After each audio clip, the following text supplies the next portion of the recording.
Lu Shu, an ordinary boy who lost his parents, resulting in him becoming a lonely orphan. Shu chose to register in a prestigious high school as well as working a part-time job for his adoptive sister to pay for her tuition. However, one day when Shu was struck by the menace Truck, he found himself with mysterious powers that are different from ordinary users around him. He decides to hide his new powers and pretends to be the weakest F rank, causing him to be mocked for how weak and lazy he is compared to the other students. However, Shu fails to realize just how fearsome his power actually can be. Now in a city where it was raining, because if it's gonna be sad from the beginning, it may as well rain too. A desperate lady is wandering around with a baby singing a lullaby, probably because Baby Shark hasn't been invented yet. Suddenly, she bumps into an older woman who feels sorry for her life, similar to your sorry self, and offers her a place to stay. The lady hands over the baby and vanishes like my father, never to be seen again. 18 years later, we meet Lu Xiaoyu, a girl with a sweet tooth that could put Willy Wonka out of business. She's in a market, eyeing some pumpkin candy. She's begging her brother Lu Shu to buy it for her, using the kind of puppy dog eyes that should be illegal. Now, these two aren't actually related by blood. And know before you think of anything, they actually have a regular relationship for once in an anime. Lu Shu found her as a lonely orphan, similar to his own situation.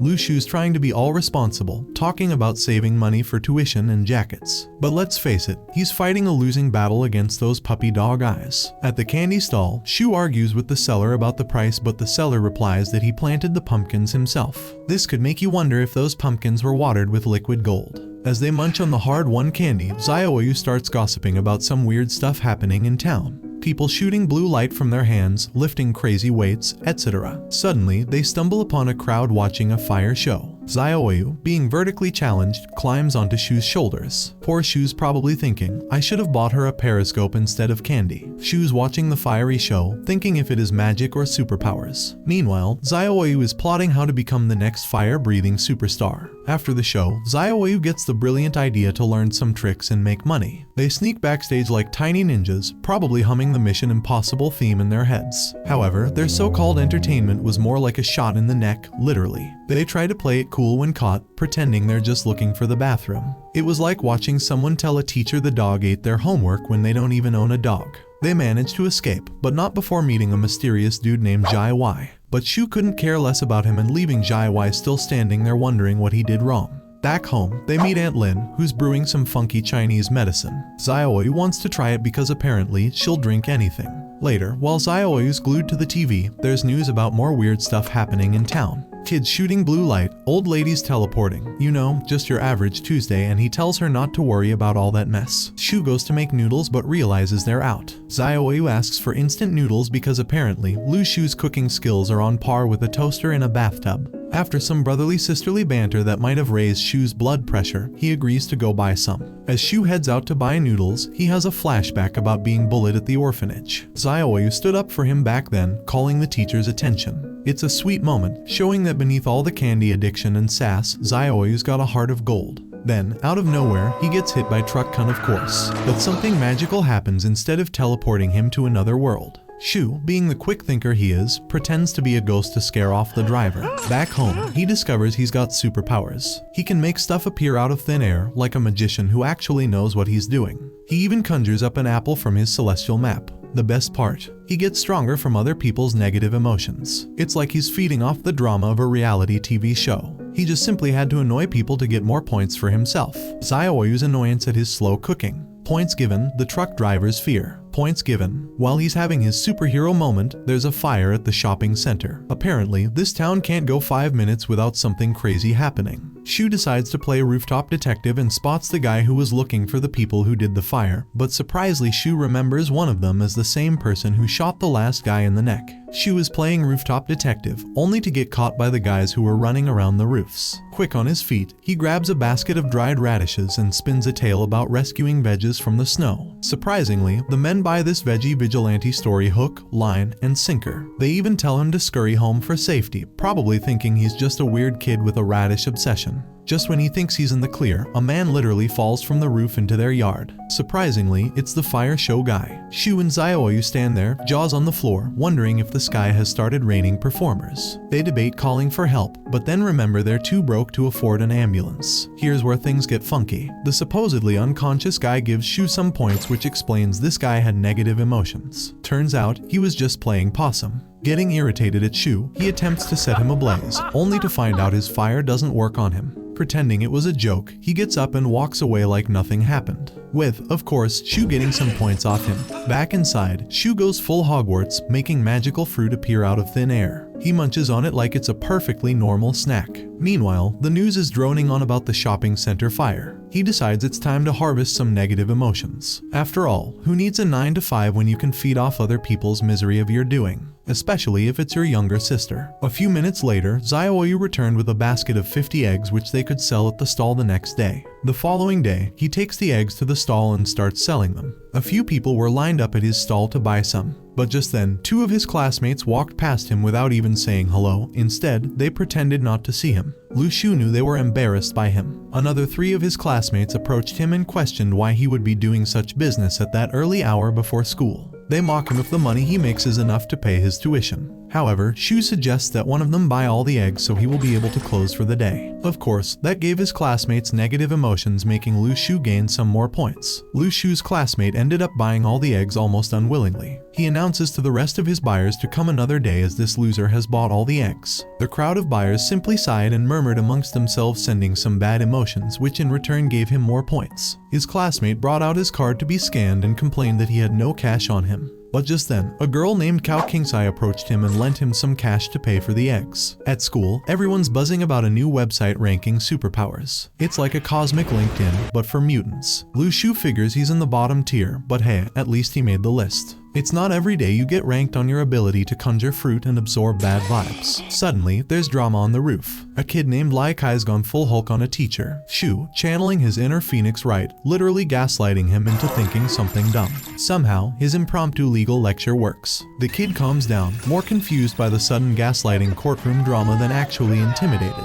Back in class, doctors show up for blood tests to find out who has powers and who doesn't. Shu tries to pull the all-bathroom escape but ends up being first in line. As I should have mentioned earlier, not everyone in this world possesses powers. In fact, only a limited number of people have them, and being considered a cultivator is quite rare in any ordinary school. Later, Xiaoyu is sick due to her trying to wash Shu's clothes, but he whips out another magic fruit, and voila! She's feeling healthy. Who needs modern medicine when you've got mystic produce? Back at school, everyone is gossiping about Shu sleeping in class but still acing tests. Before anyone can cry foul, a teacher announces a special class for gifted students. And guess who's on the list? Our boy Lu Shu. His classmates are more shocked than if he'd seen my dad come back with the milk. The teacher of this special class is none other than the guy from Shu's Roof Adventure. He was introduced to the students as Zai Fei. There's a new kid in town, Jiang Shuhai. He's like a walking encyclopedia with a side of mystery. The teacher decides to play musical chairs with the seating arrangement, and Shu ends up with the know-it-all as his new desk buddy. The special students get shuffled off to the Dao Yuan class, where they meet teacher Zai Fei.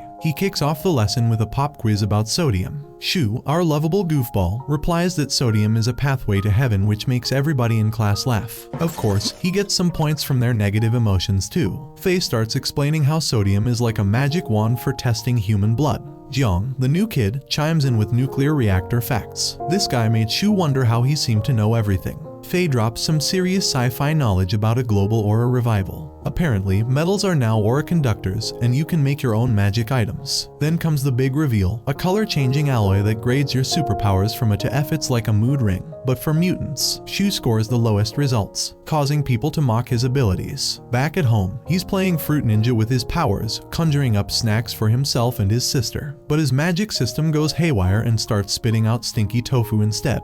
Xiaoyu suddenly gets her own awakening after Shu spinned a mystery prize. He decides to turn his tofu trouble into cold, hard cash. He sets up his stall and makes bank, proving that one man's stinky tofu is another man's treasure. Shu levels up his powers and even scores a magic sword. He's basically a low-budget King Arthur at this point. Meanwhile, at school, everyone's buzzing about some super-powered bank robbers. Teacher Zai Fei introduces the class to Spirit Stones, the Red Bull of the magical world. He teaches them a fancy technique called two-instrument contract, Metaphysics Chapter. It sounds like a rejected Harry Potter spell, but it's supposed to make them super strong. Shu tries to practice but ends up looking like a confused chicken doing interpretive dance. Jiang, the human Wikipedia, explains the whole spiritual energy thing to Shu. It's like internal plumbing, but with magic instead of water. He's still struggling, but then his powers level up during an arm wrestling match. Well, it's not that he actually leveled up, he just wanted to annoy him, since he's like a walking money grabber for points, making him think that he gets to level up thanks to him. Later that day, he overhears a conversation between his neighbor, the old swordsman Mr. Lai, and some mysterious dude named Nai Ting. They're talking about some secret organization called the Heavenly Network. It's all very cloak and dagger, with Ting trying to convince him to join. Mr. Lei's not having it though. He's all about that neutral life. Ting tries to sweeten the deal with promises of magical herbs, but Mr. Lei's not biting. Shu, being the opportunist he is, decides it might be a good idea to learn from Mr. Lai. After all, who wouldn't want to be taught by a guy who's too cool for a secret magical organization? The next morning, Shu has a chat with Mr. Lai, probably hoping to score some Jedi-level training. He even tries to get Xiaoyu in on the action. The sword master even agrees to help Xiaoyu with her homework when Shu isn't around. However, let's go back to the past. Originally, Mr. Lai was attempting to get Shu interested in swordplay by showcasing his sword skills outside their home. However, every time, Shu ignored him over and over again. Let's not forget to add on to the fact that Shu himself told him he prefers not to learn, but you know, it's safe to say that he indeed got a couple of points off of this old man. Shu and his new bestie Jiang are gossiping about the latest superhero drama. They're all abuzz about some level E awakened troublemakers causing chaos. After a hard day of pretending to learn, Shu saunters home. He finds Mr. Lai, the neighborhood's resident Gandalf, giving Xiaoyu a crash course in celestial studies. Mr. Lai, deciding Shu's looking too comfortable, announces it's time for Sword Skills 101. He presents Lu Shu with a new outfit that probably makes him look like a cross between a samurai and a disco ball. The training begins with Mr. Lai going full Miyagi, telling Shu to start small. But our boy Shu, never one for subtlety, casually tosses around a 300-pound weight like it's a bag of feathers. Mr. Lai was surprised, but he told him that his power force had awakened. Did not see that coming. Next up, Mr. Lai channels his inner Jedi, teaching Shu the ways of the sword. He's slicing paper and cutting earth. With that, Mr. Lai threw a sword at Shu to practice and feel his muscles change. As he cut through the air, Lai noticed that he wanted to be strong but didn't have perfect control of his body parts. After turning Shu into a human noodle with all that training, Mr. Lai offers him some herbal medicine. He drinks it, likely dreaming of a nice, cold soda instead. He asks Shu what he thinks makes one strong. Lu answered that it is when one doesn't follow the rules, but Mr. Lai counters his reply explaining that it is all about the process, not the results. The sword master explained that with one swipe, one can cut through the sky with confidence, and that is the trust between the heart and the instinct of a strong man. The master explained that this kind of thing takes experience. However, the master asks Lu Shu if he would like to take on more responsibilities if he has great power one day. But Lu replies that he just wants to live well and take care of his sister. The master advises that he doesn't have to take care of just his sister, but that he has the sword to help others. He tells the master that because of his development, he didn't rely on others, and that even if he didn't live happily, he didn't want to depend on anyone else. He didn't have a great experience while growing up, and all he could say is that life is a bumpy road. For him, just trying to live in the world is enough. Mr. Lai listens and admits that he understands, but that he will continue to teach him. Suddenly, a wild Shizuji appears. He bursts in, spewing words about ruins and networks. Mr. Lai looks about as thrilled as a cat at a dog show. Shizuji, realizing enthusiasm isn't appreciated there, slinks away. Mr. Lai gives Shu a sodium-potassium cocktail. Not for drinking, mind you, unless he fancies a trip to the ER, it's for testing his power level. Although when he tested out his magic, it's an unfamiliar color that isn't even on the paper and decides to leave it at that. The next morning, Shu finds Xiaoyu on her bed. It was as if she was in a trance. She was floating in space, almost as if she had seen the entire universe. She also saw that a black hole had appeared on the celestial map. When she snaps out of it, she's bouncing around like a kid on a sugar high at a trampoline park. Turns out, she's broken through some nebula thingy and can now sense dead things. She explains to Shu what she had seen as she discovered her powers. She demonstrates that she suddenly felt the energy of dead beings moving around her. She took up an ant that had died the previous day and decided to experiment with what she could actually do with her newfound powers. The ant could do what she told it because she now had control over dead beings. She even controlled a sparrow out from the black hole. Shu couldn't help but admit that it was indeed a good skill. Shu, the supportive brother, takes Xiaoyu to practice her new ghostly ghostly powers at a pig house. In the news, a broadcast was made that suspects in the bank robbery in Eju, south of the city, flew towards the city. 17 people were injured and 3 dead. City authorities remind residents to be safe and not travel alone at night. Shu made some rice and scrambled eggs for Xiaoyu, but just as she was eating, they both sensed that something was not right. And so, they set out to find out what is happening in the city. When they reached the scene, Lu Shu spotted Zai Fei and some of his men. Shu stumbles upon this weird scene. There's Fei, looking surprisingly composed, engaged in combat with 3 level D opponents on a bridge. It's an impressive display of skill and power reminiscent of classic martial arts films, but with a supernatural twist. The situation escalates quickly when Fei's backup, the men in black coats, arrive on the scene. It's now a full-scale confrontation, with powers clashing and tensions rising.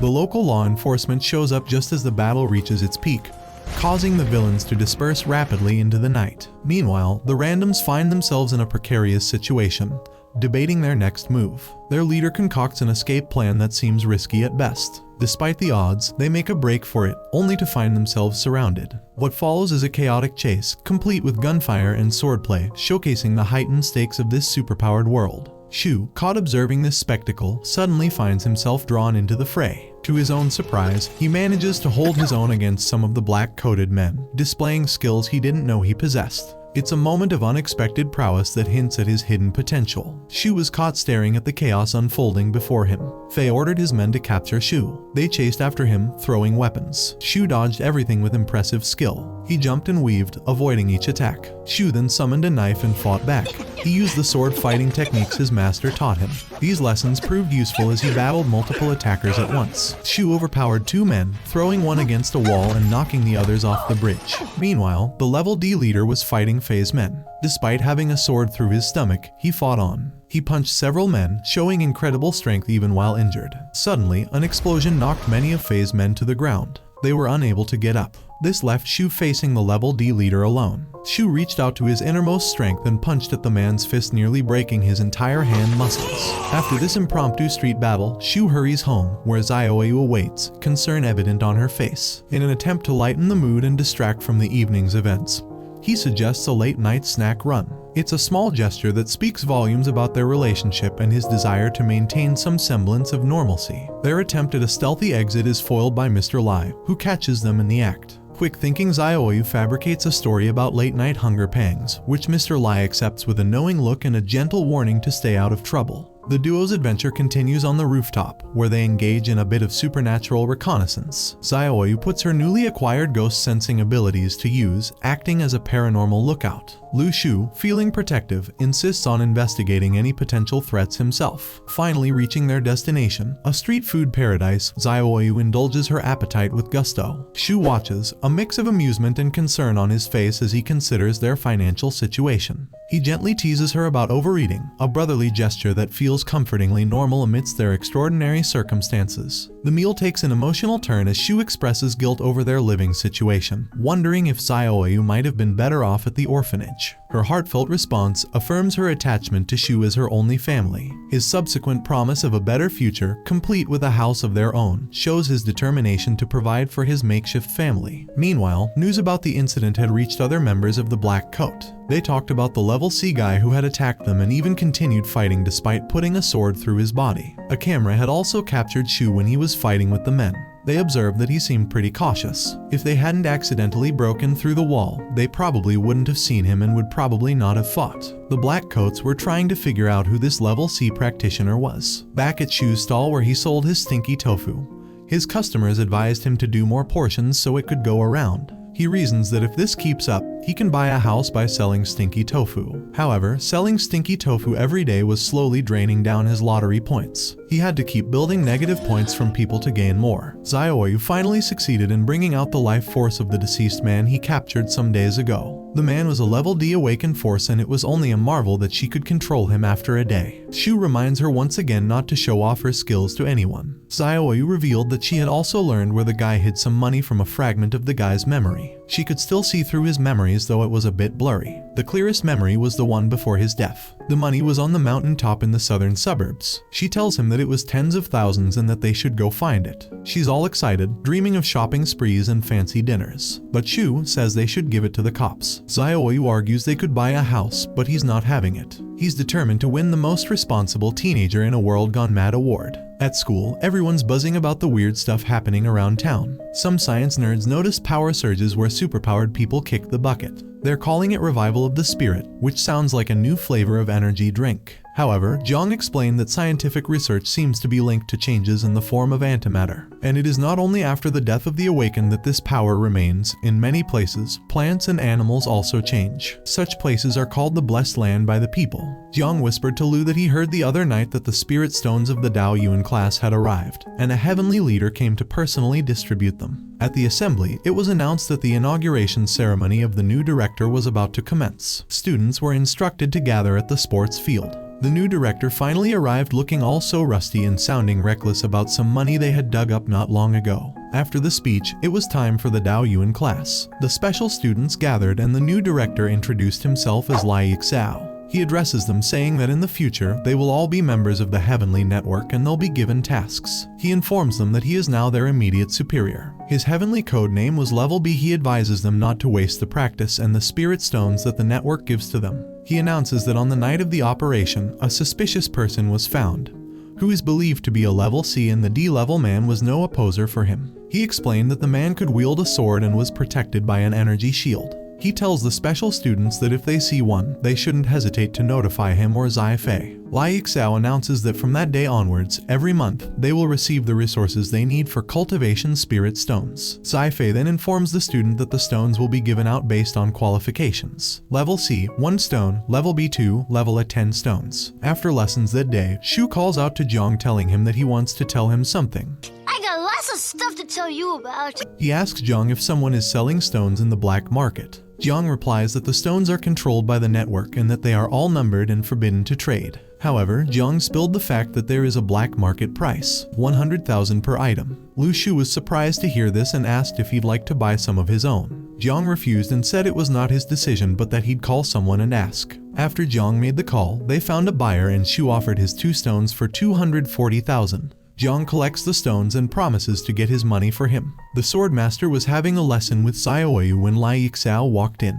He tells him that he came to report an incident about running skeletons which could be equivalent to a level E awaken. He also reminded the master of the sudden appearance of a C-level cultivator, someone who knows how to use the sword. That being said, Yixiao took off. Lu Shu comes home with good news and a new phone for Xiaoyu. She starts crying like she's never seen technology before. They're finally getting their own place, and Xiaoyu's acting like they've won the supernatural lottery. It's heartwarming, in a weird, we can afford a house thanks to my brother's suspicious market deals kind of way. Shu went to his stall the following day to sell some stinky tofu. The new school director approaches and asks for a portion, but then he observes that his face looked familiar. Lu Shu reminds him that he is a student of the Dao Yuan class. The director wanted to take the food without paying since he was his student, but Shu's friend came to his rescue. He tells the director that Shu was just an orphan struggling on his own and taking care of his sister too. This made the director feel bad for his actions, so he gave him about 100 yen and assured him that he'd help if he had any problem in school. After saying this, the director went off with his plate of stinky tofu. The gang rolls up to Beimeng Mount Camp and is welcomed by a stern commander who briefs them on the ground rules. The whole operation is top secret, hush hush, and all that jazz. The main goal, to give them some hands-on learning.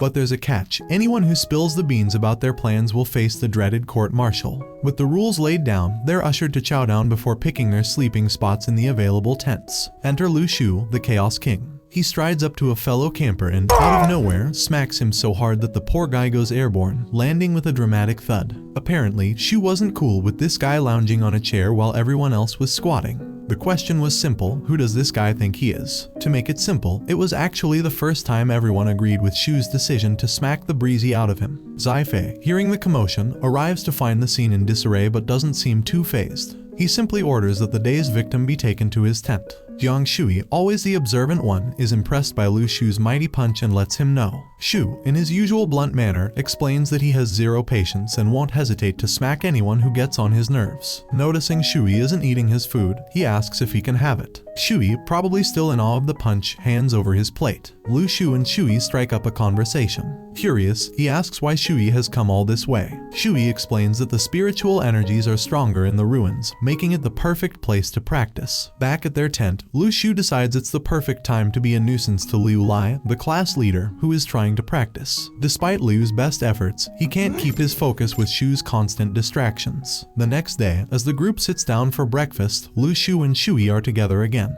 Shui asks why he was pestering Liu Lai the night before instead of practicing. Lu Shu casually mentions he is trying to get the class leader to arm wrestle with him again. Night falls and Lu Shu is back at it, annoying Liu even more. Liu attempts to escape to a different spot, but Shu is relentless, following him everywhere. Morning breaks and the class leader has had enough. He finally confronts Shu as the group heads to breakfast. The other campers, sensing a showdown, egg on Liu Lai to arm wrestle Lu Shu. Liu, however, wants a real fight. Before things can escalate, Zai Fei steps in, emphasizing the importance of camaraderie and good relations among comrades. Surprisingly, Zai Fei suggests that an arm wrestling match could resolve their issues and insists they shake hands afterward. Reluctantly, Liu agrees. With arms locked in position, they get ready to go. Zai Fei assumes the role of umpire and after a brief moment, signals them to start. To everyone's astonishment, Lu Shu slams Liu Lai's arm down in a split second, winning instantly. The class leader's face is a picture of disbelief, mirrored by the onlookers. Impressed, Fei challenges him to an arm wrestle. Lu Shu agrees and, just like before, defeats Zai Fei swiftly. Even Zai Fei is impressed and compliments him. As they stroll around chatting about the earlier arm wrestling match, Shu spots a massive mist enveloping the nearby mountain and alerts Shui. An alarm blares and pandemonium ensues as everyone is ordered to evacuate the mountain pronto. The mist is descending fast, sending everyone scattering in different directions. Lu Shu, caught in the mist, is hurled to a completely different location. He gets up, disoriented, in a deserted landscape.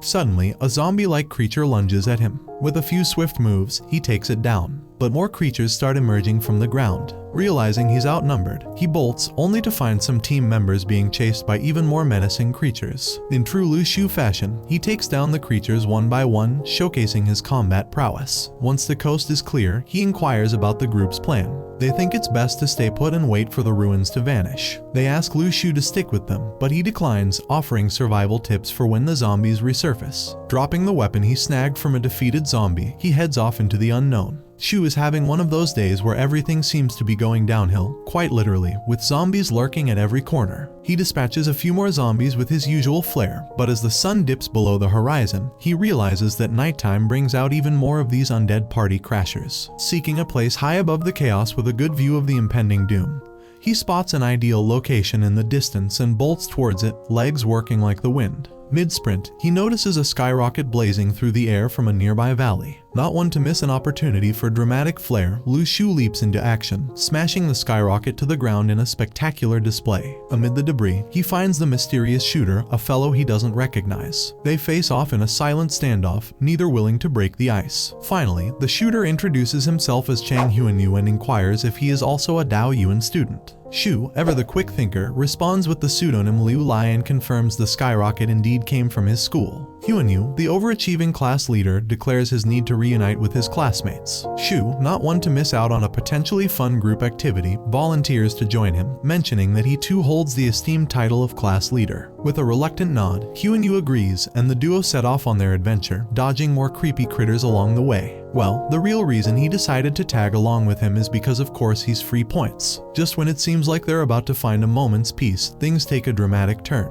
The next morning, after a brief forage for food, Shu returns to find tensions boiling over. A fierce argument erupts, culminating in an intense fight.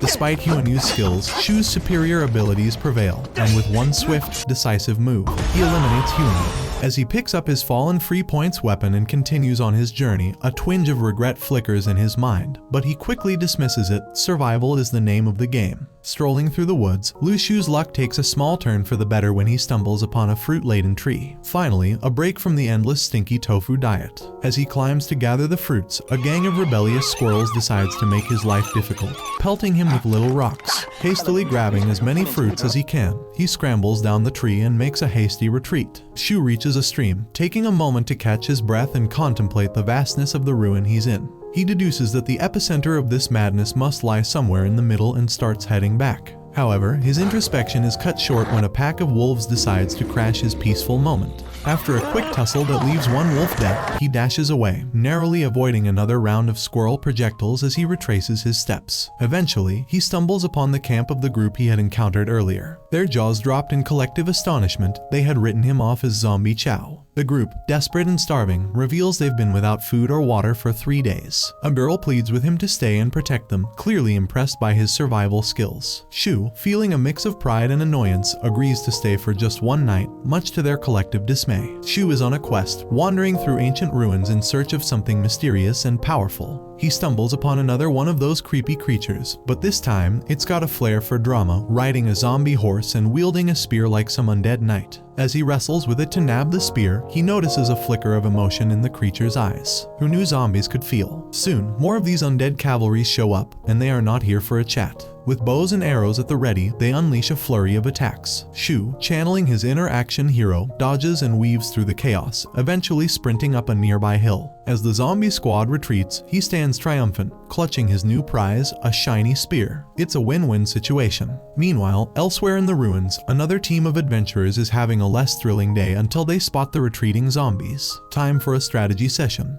They decide to take out the zombie leader with a sniper shot. There's a hiccup though, the supposed leader is now spearless thanks to Shu's earlier heroics. But hey, plans are plans, and they proceed to execute their sniper strategy with precision. One undead leader down, many arrows dodged, and a slightly safer day for our strategic team. Back to Shu, who is now descending the hill like a ninja. He gets spotted by the team, who recognize him as a student from Dao Yuan. The captain, trying to wrap his head around his antics, saying that he's going to go help him. However, Shu springs into action, and I literally cannot make this up.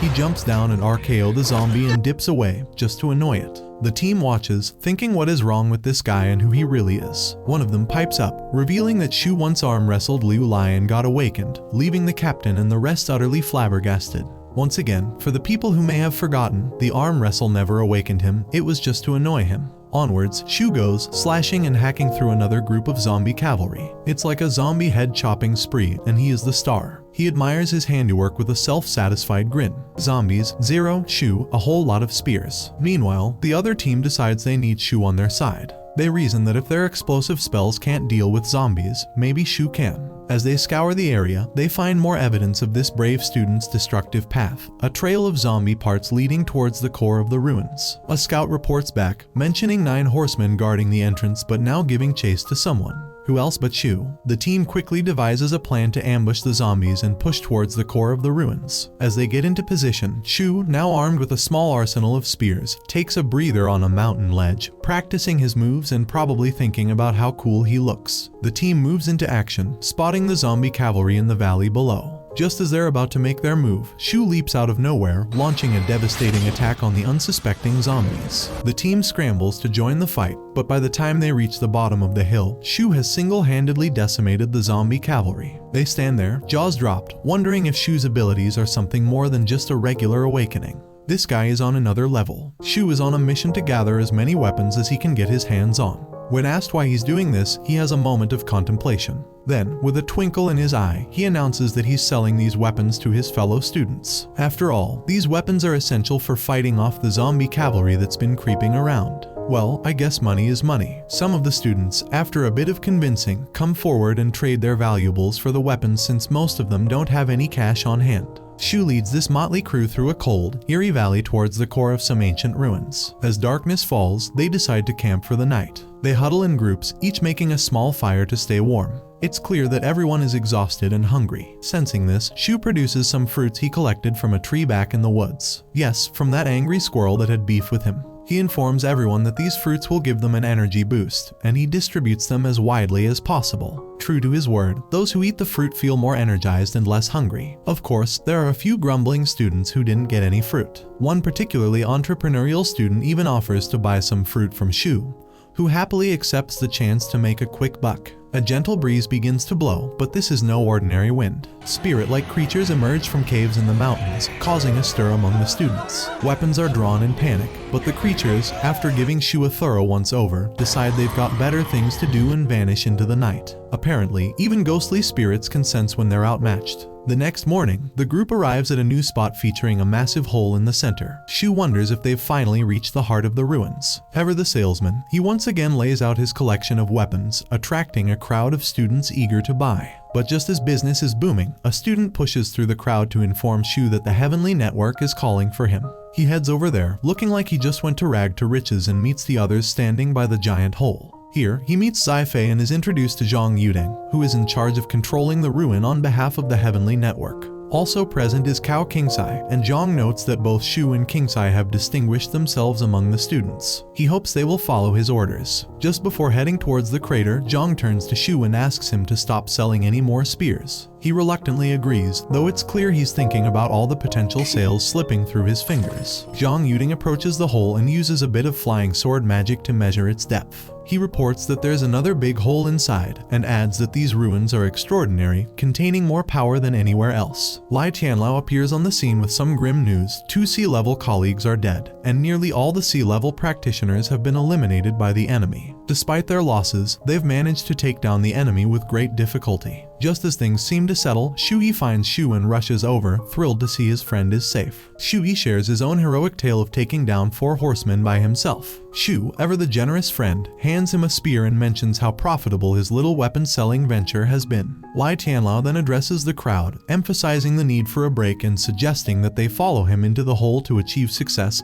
and bring glory to their country. However, Zhang Yudeng isn't on board with this plan, advocating instead for a more detailed strategy. The tension between their approaches is palpable. As night falls and everyone is supposed to be sleeping, a group of spies among them decide to make a move. They sneak towards the bottom of the hole, defying earlier instructions. The last spy is about to jump in when Shu appears out of nowhere, grabs him by the collar, and throws him to the ground. Unbeknownst to Shu, several others have already leaped into the hole. A fight breaks out as Shu refuses to let this last spy slip away. Lai Yixao strolls up to Shu, who is practically drooling over his collection of shiny watches and chains. Yixao can't help but ask if Lu Shu doesn't find it exhausting to carry around all that bling. He even offers to help lighten the load. Shu, of course, declines, but Yixao isn't one to give up easily. He tries to sweeten the deal, pointing out the potential fortune to be made by venturing into the ruins. These ruins are rumored to be bursting with spiritual power, making them prime real estate for a little treasure hunting. Shu is skeptical and wants to know how they would even get in. Yixao, puffing up with pride, brags about his influence and connections, suggesting that they could use these to their advantage. Lu Shu mulls over this idea and they haggle over the profits. He demands an equal 50-50 split.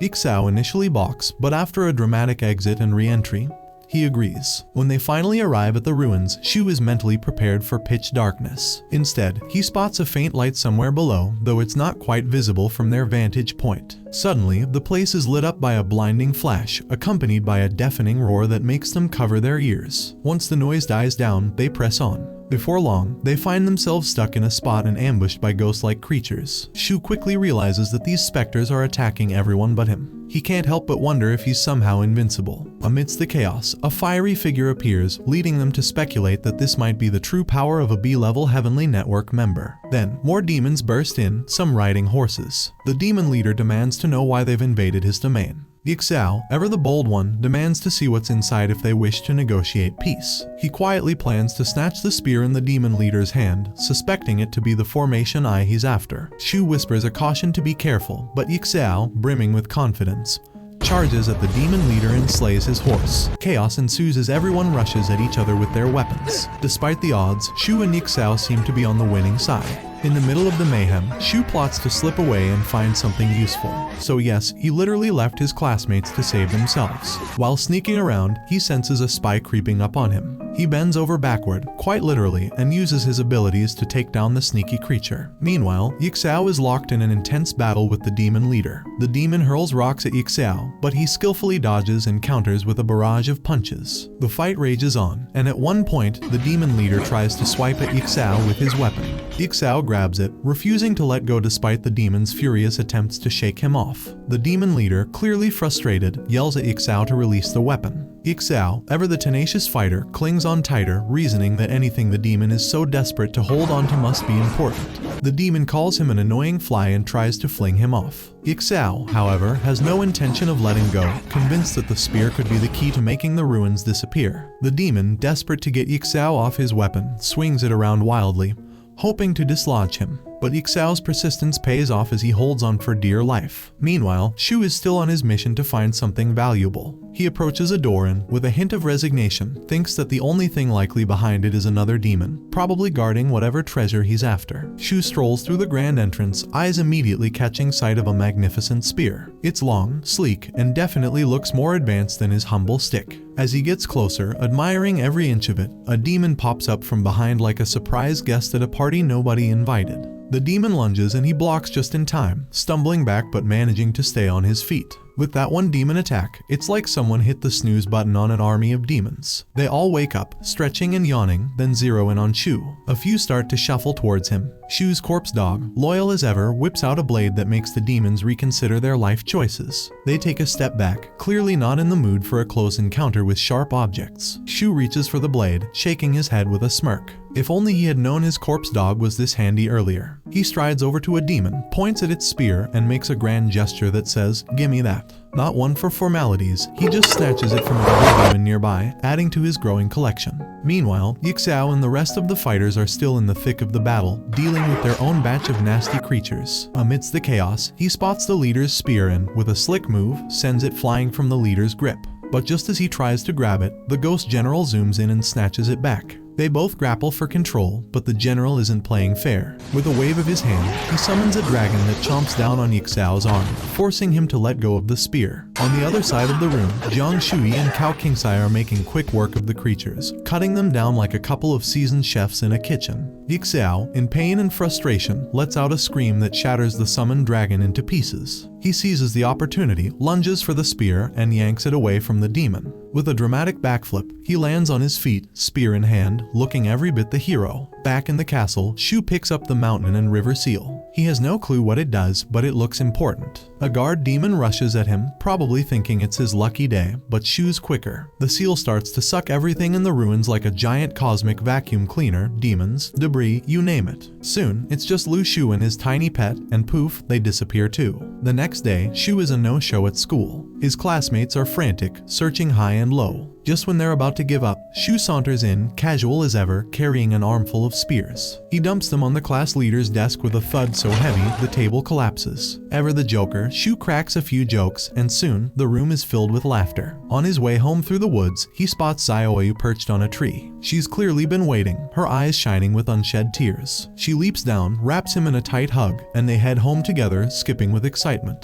Mr. Lai and Aunt Lin greet them warmly, relieved to have them back. Once inside, Shu locks the door and asks Xiaoyu to summon a D-level energy body, and does so without hesitation. Shu produces 2 pearls from his corpse dog, one black, one colorful. He explains the black pearl, crafted from absorbed energies, can feed the energy bodies, while the colorful one is from a special source. He feeds the black pearl to the energy body, which immediately starts laughing like it just heard the world's best joke. Xiaoyu rolls her eyes, unimpressed, reminding him of the time his last gift blew up her pig. Shu shrugs, claiming ignorance of the black pearl's side effects. He then hands her some exotic fruits from the ruin. She takes them eagerly, munching away with a big smile. Suddenly, the little pet from the ruins jumps out, catching her eye. She pops the whole fruit in her mouth, reaches for the pet, and christens it Little Fierce Zoo on the spot.